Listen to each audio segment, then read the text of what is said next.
প্রিয় দর্শক সবাইকে ওয়েলকাম করছি মেরিল মিক্সোবার ক্যাফে লাইভের সঙ্গে রয়েছি মৌ। আর আমার সঙ্গে আছেন আমার অসম্ভব প্রিয় একজন মানুষ। তিনি খুবই শুভ্র সুন্দর মনের মানুষ এবং তার ব্যক্তিত্বের পরিমিতিবোধ আমাদেরকে মুগ্ধ করে। কাজের বেলায় খুব বেছে বেছে তিনি কাজ করেন। বাবা মা চাইতেন তিনি চিকিৎসক হবেন, কিন্তু তিনি চাইতেন তিনি লয়ার হবেন। তিনি আসলে বাবা মায়ের ইচ্ছেও পূরণ করেছেন, আবার পরবর্তীতে গিয়ে তার নিজের ইচ্ছেও পূরণ করেছেন। আর আজকে তার কাছ থেকে আমরা জানবো কিভাবে ভালোবাসা ভালো রাখা যায়, অর্থাৎ ভালোবাসা ভালো রাখার উপায়। সেই মানুষটি আমাদের ভীষণ ভালোবাসার অভিনয় শিল্পী, নৃত্যশিল্পী, মডেল শার্লিন ফারজানা। কেমন আছেন? ভালো আছি। খুব সুন্দর একটা ইন্ট্রোডাকশন দিয়েছো, thank you so much. Thank you আপনাকেও, এবং অনেক ভালোবাসা আজকে সময় দেওয়ার জন্য। এবং ফাইনালি আমরা মুখোমুখি বসে আছি, আড্ডা হবে। আপনাকে খুব সুন্দর লাগছে। আমি একটু জানতেই চাইবো যে সময় কেমন যাচ্ছে? আলহামদুলিল্লাহ ভালো যাচ্ছে।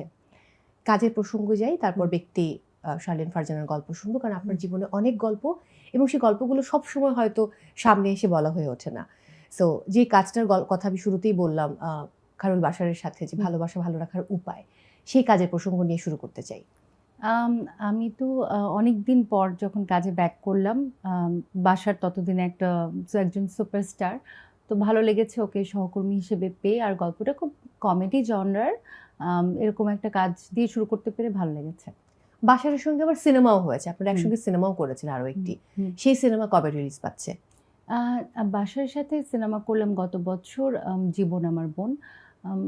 ওটা সম্ভবত এই বছর রিলিজ। ওটা প্রথমে যাবে বিভিন্ন ফেস্টে, সেখান থেকে এসে তারপর রিলিজ দেওয়া হবে।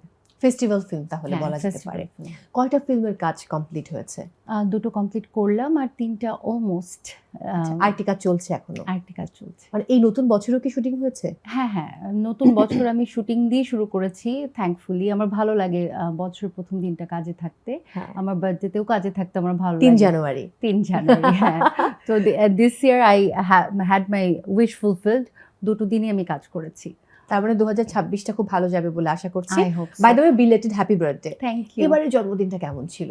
আমার জন্মদিনে আমি সবসময় খুব উৎসাহী থাকতাম, কিন্তু আমার বেবি হওয়ার পরে ওটা ট্রান্সফার হয়ে গেছে ওদের জন্মদিনে। কিন্তু আমার হাজব্যান্ড আমার বার্থডে খুব উৎসাহী থাকে। তো বার্থডে কখনোই ডাল যায় না, খুব সারপ্রাইজিংলি ভালো যায়।